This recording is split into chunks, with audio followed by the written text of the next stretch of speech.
Selamat petang, salam sejahtera. Isu yang paling hangat pada ketika ini ialah siapa yang akan bakal menjadi ketua pembangkang pula. Kerana sehingga waktu ini, sibuk Muhyiddin Yassin, sibuk Hadi mengomplain, cuba mengkritik, dan yang paling panas apabila memberikan kata-kata gelaran-gelaran yang tak munasabah untuk kerajaan Anwar Ibrahim. Mereka menggelar kerajaan Anwar Ibrahim sebagai ada yang dianggap sebagai kerajaan luar tabi'i, ada yang mengatakan bahawa ini adalah kerajaan zina, ada juga mengatakan ini kerajaan macam-macam lah yang mereka cakap. Tapi Muhyiddin dan Hadi Awang lupa bahawa mereka sekarang ini ialah pembangkang. Yang perlu mereka nyatakan sekarang ini ialah siapa yang akan mengetuai pembangkang, siapa yang akan menjadi bos pembangkang. Persoalannya sekarang ialah adakah Hadi Awang akan jadi pembangkang, ketua pembangkang, ataupun Muhyiddin yang akan jadi ketua pembangkang. Kerana bagi saya secara pribadi, kedua-dua mereka ini tidak ada credibility untuk bercakap, tidak mempunyai kebolehan untuk bercakap sebagai pembangkang. Lihat saja dalam ucapan-ucapan mereka di parlimen. Ditambah pula kedua-dua mereka ini ada masalah ketidakhadiran di pembangkang atau di Dewan Rakyat, di parlimen. Jadi malam ini tulisan Sabudin.com menulis baik Muhyiddin ataupun Hadi Awang, kedua-duanya tak layak jadi ketua pembangkang. Apa ceritanya, bosku? Sebelum itu, tolong bantu saya untuk tekan butang subscribe. Kena tekan butang subscribe itu percuma dan Anda membantu saya untuk mengembangkan channel saya ini. Saudara-saudara yang dihormati sekalian, berikutan gagal menjadi kerajaan, fokus utama Perikatan Nasional kini tentunya ialah bagaimana untuk menjadi pembangkang yang berwibawa. Setidak-tidaknya, jika mampu menjadi pembangkang yang berwibawa, terubatlah sikit luka dan lara hati kerana gagal menjadi kerajaan. Tetapi, syarat utama untuk menjadi pembangkang yang berwibawa, Perikatan Nasional mestilah lebih dulu mampu menampilkan seorang ketua pembangkang yang berwibawa. Persoalannya malam ini ialah siapakah calon yang berwibawa itu. Sebelum kita teruskan lagi, kamu boleh tunjukkan ataupun tulis dalam ruangan komen siapa agak-agak ketua pembangkang yang paling berwibawa dalam Perikatan Nasional sekarang ini. Adakah Muhyiddin atau Hadi Awang atau ada lagi yang lain? Persoalannya, apakah Muhyiddin Yassin selaku pengurus CPN dan bekas Perdana Menteri mampu menjadi ketua pembangkang yang berwibawa?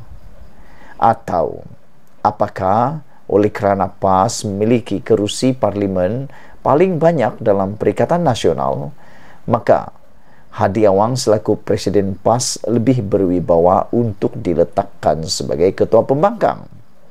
Atau Perikatan Nasional perlu memilih calon lain? Secara rasional sebenarnya, baik Muhyiddin ataupun Hadi, kedua-duanya tidak layak dan tidak harus diletakkan sebagai ketua pembangkang. Muhyiddin adalah Perdana Menteri yang gagal teruk selama berpeluang memegang kuasa selama 17 bulan sebelum ini. Kegagalan beliau itu malah masih diperkatakan ramai dan terus menghantui jiwa rakyat Malaysia. Bagaimana bekas CEO yang terbukti gagal mampu menjadi COO yang berwibawa? Selain itu, rekod kehadiran Muhyiddin di parlimen juga adalah buruk. Kerap tidak hadir daripada menghadiri persidangan.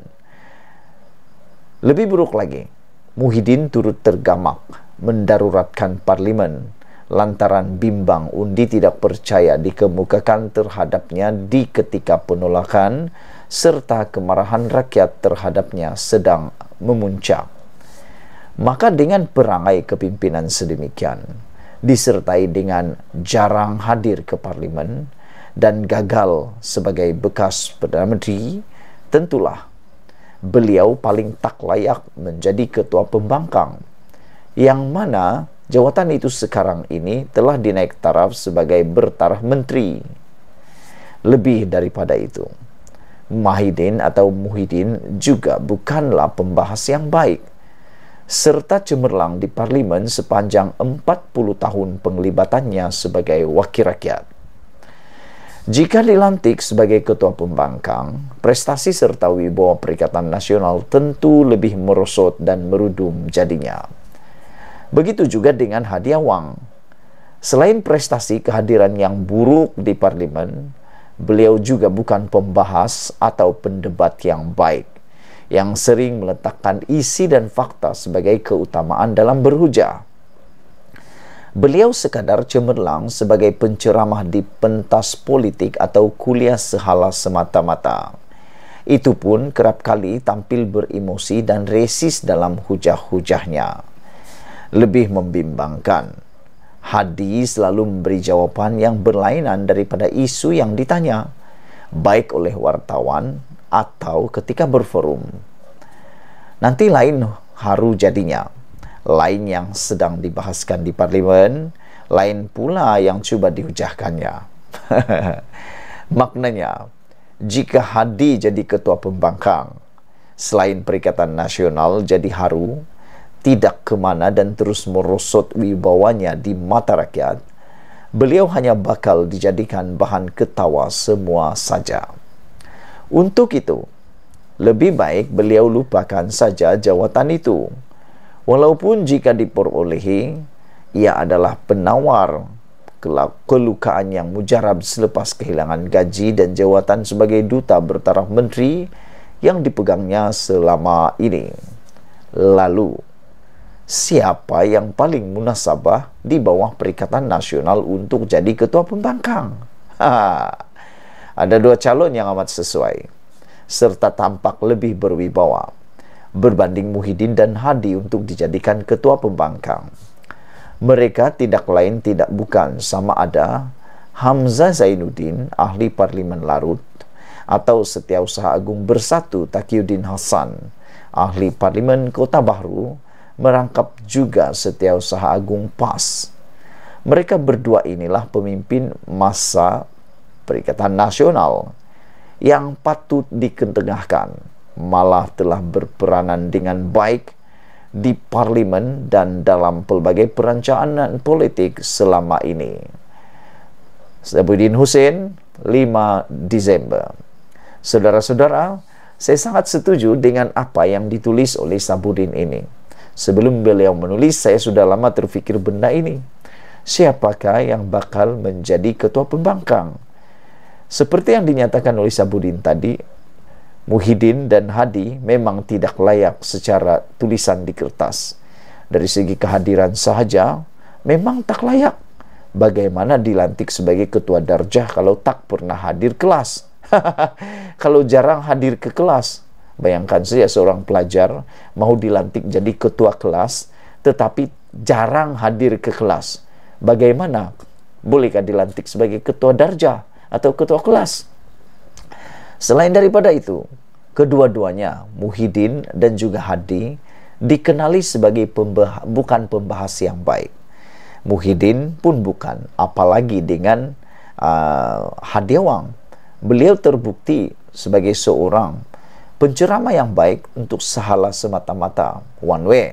Tetapi kalau berdebat, maupun menyampaikan hujah kalau ditanya, yang peliknya, beliau pernah ditanya oleh wartawan banyak kali, lain ditanya, lain dijawab. Jadi, terpulanglah pada Anda. Sila tinggalkan komen kamu, pada pendapat kamu, siapakah yang layak memimpin ketua pembangkang Perikatan Nasional. Sekian dulu untuk kali ini. Jangan lupa tinggalkan komen Anda, tekan butang subscribe. Kita jumpa lagi. Bye-bye.